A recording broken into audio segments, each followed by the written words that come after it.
The next morning we wake up surrounded by the stunning Austrian Alps, littered with inviting bright blue lakes, stitched together with challenging and entertaining roads that weave their way across the country. Our goal for today is to make it to the start of the Grossglockner Pass. Our route keeps us mostly on the winding valley roads, trying as hard as possible to avoid the motorway and soak up as much of the countryside as we can.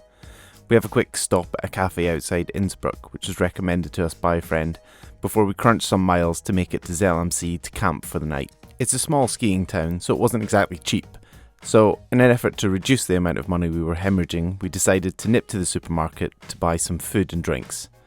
We inevitably came back with a mountain of food that cost just as much as a meal out.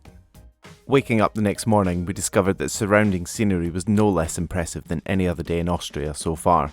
The ride from our campsite to the Grossglockner Pass was a non-stop showcase of alpine beauty that, given the time to explore, would have kept us busy for days. However, we had a goal to complete the Grossglockner Pass. That's us at the top of the Grossglockner, and as you can see, it's really cold. Lots of snow. And there's the bikes. It's taken us a week to get here, but it's pretty cool. So now we've got to get back down it, which is pretty scary because it's a cobbled road for this part. Yeah, but I'll see you at the bottom.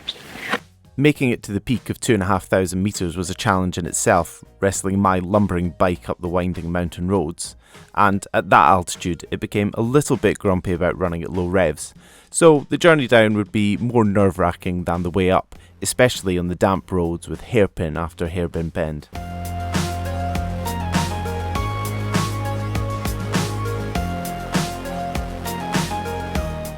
Thankfully, as we made our way down from the summit, and after a quick game of roof bowls in a glacier cave, the sun came out and brought a more playful feeling to the rest of the day as we made our way into Italy, stopping in Murano for the night.